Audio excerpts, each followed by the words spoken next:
Coba Anda bayangkan skenario ini. Ada sebuah atap gedung.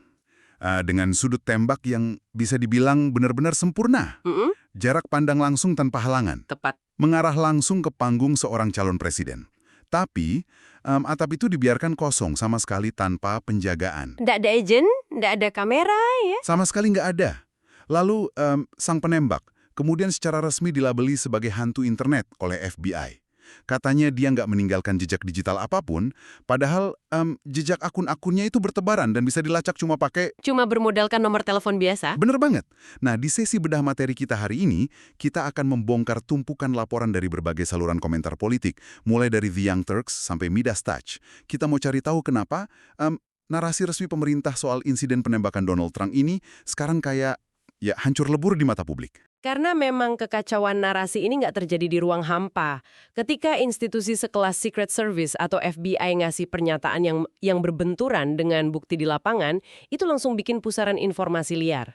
Dan langsung diisi sama investigasi amatir, kan? Tepat. Dan tentu saja teori konspirasi yang bermunculan di mana-mana. Nah, sebelum kita menyelam lebih jauh, ada satu hal krusial yang harus Anda, para pendengar, ketahui. Sumber-sumber yang kita bahas hari ini itu isinya pandangan yang sangat bermuatan politik, baik dari sayap kiri maupun sayap kanan. Sangat partisan ya. Iya, partisan banget. Jadi kita di sini sama sekali tidak memihak, tidak membenarkan, atau mendukung sudut pandang dari saluran-saluran tersebut. Tugas kita murni cuma maparin fakta, membongkar mekanismenya, dan menyajikan ide-ide dari materi sumber ini. Supaya Anda bisa paham wacana gila apa yang lagi beredar di luar sana tanpa harus ikut pusing atau terseret arus. Betul sekali. Oke, mari kita mulai dari titik nol yang memicu semua keraguan ini. Butler, Pennsylvania. Insiden tembakan oleh Thomas Crooks. Mari kita urai kegagalan pengamanannya dulu ya. Berdasarkan ulasan dari The Young Turks, ada pertanyaan raksasa soal kinerja Secret Service hari itu. Iya, atap kosong yang kita bahas tadi. Itu satu-satunya bangunan di sekitar area yang punya jarak pandang langsung, tapi entah gimana nggak dijaga. Nggak ada drone, nggak ada kamera pengawas, dan bagian yang paling bikin para komentator ini meledak marah adalah... Agen utamanya malah dipromosikan kan, bukannya dipecat. Nah, itu dia. Di dunia pengamanan VVIP, kegagalan operasional yang hampir bikin subjeknya tewas, itu biasanya memicu pembersihan besar-besaran. Pemecatan massal gitu ya. Betul. Pemecatan, investigasi internal yang brutal, fakta bahwa agen utama ini justru dapat promosi, itu ngirim sinyal yang sangat membingungkan ke publik. Promosi di tengah kegagalan epik, itu merusak akuntabilitas dasar. Ibaratnya gini, Anda nemuin pintu brankas bank kebuka lebar, di tengah malam, uangnya nyaris dirampok habis. Terus pihak bank malah ngasih promosi ke satpam yang ketiduran tadi. Analogi yang pas banget. Pasti orang-orang mulai mikir, ada apa di balik layar nih? Iya, apa yang disembunyiin? Dan pertanyaan itu makin panas pas kita lihat temuan dari Joe Kent. Buat Anda yang belum tahu, Joe Kent ini mantan Direktur Penanggulangan Terorisme Nasional. Dia bukan amatir, dia paham banget cara kerja intelijen. Dan dia ngangkat isu soal penangkapan Asif Merchant. Ini plot dari Iran kan? Iya, dugaan plot yang didalangi Iran buat rekrut proksi untuk membunuh Trump. Merchant ini ditangkap cuma beberapa hari sebelum insiden Butler. Tunggu, beberapa hari doang? Itu kan... Sangat berdekatan, dia ditangkap setelah FBI nyusupin sumber manusia rahasia ke operasinya. Jadi ada ancaman nyata dari aktor negara asing. Terus kenapa Joe Kent bisa sampai frustrasi? Karena setelah insiden Butler, organisasi mereka sama sekali nggak dikasih izin buat menyelidiki lebih lanjut. Wow. Iya, mereka dilarang nyari tahu apakah ada benang merah antara plot Iran ini dengan Thomas Crooks. Jalurnya ditutup sepihak. Di dunia kontraterorisme, nutup investigasi soal dua ancaman yang waktunya sedekat itu, aneh banget nggak sih? Sangat tidak lazim. Dan penutupan akses ini mengarah ke masalah berikutnya yang lebih gampang dipahami publik, yaitu soal jejak digital si penembak. Si hantu internet yang disebut FBI itu ya? Sumber kita nyorotin laporan Tucker Carlson yang ngebantah terang-terangan klaim awal FBI. Awalnya kan FBI bilang Thomas Crooks ini nggak punya medsos, nggak ada rekam jejak online, kayak hidup di gua gitulah. Di era modern, anak umur awal 20-an nggak punya jejak digital itu rasanya mustahil banget. Sangat mustahil. Nah, America First Legal, kelompok konservatif yang sering pakai investigasi swasta, mereka nggak percaya. Mereka pakai satu data dasar yang tertinggal. Nomor telepon Crooks, kan? Betul. Mekanismenya gimana tuh? Kok bisa investigasi swasta ngalahin FBI cuma pakai nomor HP? Teknisnya simple. Mereka pakai nomor itu buat nelusurin basis data dan ketemu email utamanya. timrook7@gmail.com. Dari satu email itu, jaringannya langsung kebuka semua. Wah, merembet kemana-mana ya. Iya, mereka nemuin belasan akun lain yang nyambung ke email itu, termasuk akun Snapchat yang kayaknya udah dinonaktifin.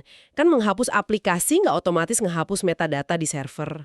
Jadi dia ini sebenarnya aktif banget secara digital, cuma jejaknya kayak disembunyiin atau dihapus pas sebelum kejadian? Tepat sekali. Dan pas pihak Tucker Carlson ngasih temuan ini ke FBI, respons FBI itu bener-bener di luar dugaan. Bukannya bilang terima kasih, mereka malah nanya balik kan, apakah Anda bisa memverifikasi keaslian akun ini? Maksud saya FBI loh ini. Iya, lembaga dengan anggaran miliaran dolar dan teknologi peretasan tingkat tinggi. Mempertanyakan keaslian jejak yang ditemuin warga sipil. Bukannya mereka harusnya udah pegang data ini dari hari pertama? Nah, respons defensif itulah yang jadi bencana PR. Ketika lembaga federal malah mempertanyakan metode swasta, bukannya ngasih klarifikasi transparan, publik otomatis mikir, wah, ada yang ditutup-tutupin nih. Ketidaksesuaian narasi hantu internet sama bukti di lapangan, ini bikin celah kredibilitas yang lebar banget. Sangat lebar. Dan ketertutupan ini jadi titik balik. Orang nggak cuma nanya soal kompetensi keamanan lagi, mereka mulai mempertanyakan realitas insiden itu sendiri. Beralih ke anomali perilaku ya, kayak respons orang-orang yang ada di pusat kejadian. Betul. Kadang pas krisis, apa yang nggak diucapkan itu suaranya lebih keras. Contohnya sikap diam Donald Trump pasca insiden. Sumber The Young Turks ngutip pengamatan Tricia Hope. Sekedar konteks untuk Anda, Tricia Hope ini bukan kritikus sayap kiri.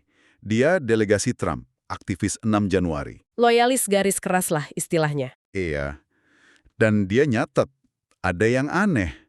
Di Konvensi Nasional Partai Republik, Trump bilang dia cuma bakal nyeritain insiden itu sekali aja karena terlalu menyakitkan.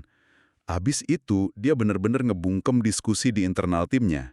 Secara historis, itu bertentangan banget sama persona politiknya Trump. Karirnya kan dibangun dari narasi perlawanan. Dia selalu mendaur ulang setiap serangan jadi bukti kalau dia itu martir yang dizalimi. Tapi pas ngadepin ancaman fisik yang nyata, modal politik yang sangat besar, dia malah membatasi wacananya. Tricia Hope juga bingung karena Trump nggak secara agresif nyerang atau nuntut Secret Service yang gagal ngelindungin dia. Padahal biasanya dia vokal banget minta orang dipecat. Nah, sikap diam yang nggak wajar ini bikin Tricia Hope mulai masuk ke wilayah yang sangat gelap. Ya, dia sampai bikin teori kelam soal Cory Comparatore, pria yang tewas kena tembakan hari itu. Hope berspekulasi kalau kematiannya itu pada dasarnya digunakan.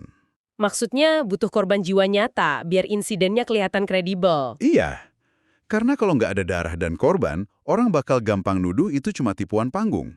Wow, lonjakan logika dari seorang loyalis ini nunjukin separah apa kerusakan narasinya. Kalau nggak ada akuntabilitas dari pihak keamanan, skeptisisme akan berubah jadi konspirasi tingkat tinggi. Ditambah lagi analisis visual amatir di internet. Beberapa pihak nyorotin momen pasca Trump tertembak, pas agen mengerumuninya. Di background, ada seseorang yang kelihatan santai banget kayak lagi menggiring fotografer. Mengarahkan kamera ya? Iya, diarahkan ke titik spesifik biar dapat angle sempurna pas Trump angkat kepalan tangan dengan latar bendera. Di tengah kepanikan penembakan aktif, gagasan ada orang yang mikirin komposisi fotografi itu terasa sangat koreografis buat sebagian orang. Sampai komedian Tim Dillon bilang, kejadian itu estetikanya terlalu sempurna, terlalu teatrikal. Dan ini memicu analogi gulat WWE di The Young Turks. Analogi trik gulat klasik dari Dusty Rhodes yang disebut blading. Nah, blading. Di gulat profesional, pas pegulat harus kelihatan luka parah, mereka nunduk, terus dengan cepat nyayat dahi mereka sendiri pakai silet kecil. Silet yang disembunyiin di balik selotip jari kan? Betul. Karena detak jantung lagi tinggi, sayatan dangkal aja bikin darah keluar banyak. Jadi para komentator ini ngebayangin skenario di mana Trump nunduk di podium dan melukai telinganya sendiri buat efek visual. Tapi mari kita injak rem sejenak di sini. Ya, kita harus pakai akal sehat. Maksud saya, ngerencanain tembakan langsung dari jarak 130 meter yang cuma nyerempet telinga dengan selisih 1/4 inci, Itu mustahil. secara logis itu bunuh diri kan? Risikonya terlalu masif. Secara balistik itu kemustahilan yang sangat bodoh. Ada kecepatan angin, peluru yang turun, gerakan target yang nggak terduga. Trump nengok telat sedetik aja, peluru itu bisa tembus ke tengkoraknya. Nggak ada ahli strategi yang mau ngambil risiko segila itu. Sama sekali nggak ada. Tapi poinnya bukan apakah teori WW ini benar atau enggak. Poinnya adalah kenapa teori seabsurd ini bisa dapat daya tarik sebesar itu, bahkan di kalangan konservatif. Disonansi kognitif. Tepat, otak manusia itu nolak nerima kalau ketidakkompetenan luar biasa, kayak atap kosong, agen dipromosikan, bisa terjadi secara kebetulan. Jauh lebih gampang buat kita percaya sama konspirasi jahat yang rapi. Ketidakmampuan dan kekacauan. Nah, ini transisi yang pas banget. Karena meskipun insiden Butler dibingkai dengan teori konspirasi yang rapi, ada insiden lain yang justru murni kekacauan dan oportunisme politik. Kita pindah Ke Washington Hilton ya. Malam acara White House Correspondents' Dinner. Ini studi kasus yang luar biasa dari liputan Midas Touch. Coba Anda bayangkan suasananya malam itu. Tiba-tiba ada suara tembakan dari luar hotel. dan kekacauan langsung meledak. Pandemonium total. Agen Secret Service berjas tuxedo tiba-tiba nyabut senjata di tengah kerumunan elit. Staf catering lari panik ngejatuhin nampan. Tokoh-tokoh seperti RFK Junior dan Kash Patel dievakuasi dengan kasar. Bahkan Pram terekam kayak tersandung atau jatuh pas diseret evakuasi. Suasananya mencekam banget. Dan yang bikin ini kayak film murahan, juru bicara Trump, Karoline Leavitt, pas sebelum acara sempat ngomong di depan kamera. Akan ada tembakan malam ini. Iya, saya merinding dengernya. Padahal konteks aslinya metafora politik. Maksudnya bakal ada kritik tajam. Tapi gara-gara kejadian itu, omongannya langsung digoreng habis-habisan sama detektif internet. Sinkronisitas yang mengerikan ya. Tapi fokus Midas Touch bukan di kepanikannya, melainkan apa yang terjadi 30 menit setelahnya. Anda baru aja diseret evakuasi, dan apa yang Anda lakuin? Trump malah ngadain konferensi pers mendadak. Cuma setengah jam setelah kejadian, dan alih-alih menenangkan publik, dia malah pakai insiden ini buat nuntut pembangunan fasilitas baru di Gedung Putih. Golden Ballroom atau ruang dansa emas. Betul! Dia bilang intinya, ini sebabnya kita butuh ballroom baru yang anti-drone, berlapis emas, dan kaca anti-peluru. Ini tuh ibarat Anda kesandung kabel di kantor gara-gara lampu meledak, terus Anda masuk ruangan bos dan nuntut dibeliin mobil lapis baja mewah. Lompatan logikanya sama sekali nggak masuk akal. Tapi itu eksploitasi trauma secara real time. Dia pakai adrenalin audiens buat membenarkan permintaan infrastruktur pribadi yang mungkin udah lama dia pengen. Dan eksploitasi logika ini berlanjut pas dia bahas si pelaku. Di konferensi pers yang sama, tanpa transisi, dia tiba-tiba ngaitin keberhasilannya selamat dari penembakan lokal ini sama komitmen menang perang lawan Iran. Nah, itu ditarik paksa banget. Iya, gimana mekanismenya insiden hotel lokal bisa disambungin ke perang geopolitik lawan Iran dalam satu kalimat? Itu taktik yang disebut asosiasi ancaman. Secara fakta nggak ada hubungannya, tapi ini taktik penggelembungan status. Kalau dia cuma diserang kriminal lokal, dia cuma korban biasa. Tapi kalau digabungin sama Iran? Dia memproyeksikan citra kalau dia ini ancaman besar buat kekuatan dunia. Dia diserang karena dia figur global yang ditakuti, bukan karena dia rentan. Pantesan pas reporter Pete Ducey nanya, kenapa dia terus jadi sasaran, dia malah bandingin dirinya sama Abraham Lincoln. Iya, dia bilang cuma orang yang berdampak besar yang jadi target. Dan cara dia ngegambarin penembaknya juga aneh banget, kayak penjahat super di komik. Katanya penembak berlari secepat kilat, kayak bayangan dan punya... IQ genius. Buat apa dia ninggiin profil musuhnya kayak gitu? Perlindungan ego. Kalau penembaknya cuma amatir yang beruntung, berarti Secret Service lemah banget dan Trump kelihatan rapuh.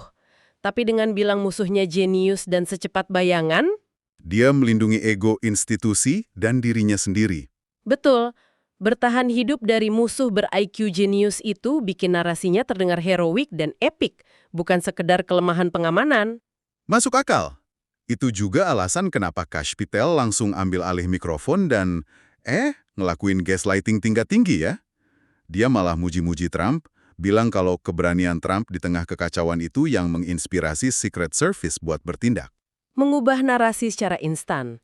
Pemimpin yang tadinya terekam tersandung, diseret, langsung disulap jadi sosok jenderal perang yang ngasih keberanian ke pengawalnya. Mereka ndak nunggu media nulis draft sejarah malam itu. Mereka nulisnya sendiri langsung di atas podium. Mengubah fakta fisik jadi mitologi politik kampanye. Sangat oportunistik. Nah, ini bawa kita ke pertanyaan pamungkas untuk Anda yang mendengarkan. Kenapa Anda harus peduli dengan detail-detail insiden di Butler atau Hilton ini? Karena diskusi kita hari ini nunjukin betapa cepatnya insiden fisik di dunia nyata berubah jadi medan pertempuran realitas. Garis antara berita faktual, propaganda, dan teori konspirasi internet itu udah bukan memudar lagi. Udah kehapus sepenuhnya. Ketika ada ruang kosong gara-gara kegagalan institusi resmi, kayak FBI diam soal medsos, atau Secret Service nggak bisa jelasin atap kosong, ruang itu bakal langsung diserbu sama analisis amatir dan figur oportunistik. Figur yang tahu cara ngubah krisis jadi ruang dansa emas ya. Anda secara harfiah lagi nyaksiin gimana sejarah ditulis, dihapus, dan ditulis ulang secara langsung. Sebuah tragedi bisa seketika diubah jadi alasan minta kaca anti peluluh pribadi. Atau memicu teori konspirasi kelam dari pendukungnya sendiri. Dan itu meninggalkan kita dengan satu pemikiran provokatif, teman-teman. Silakan.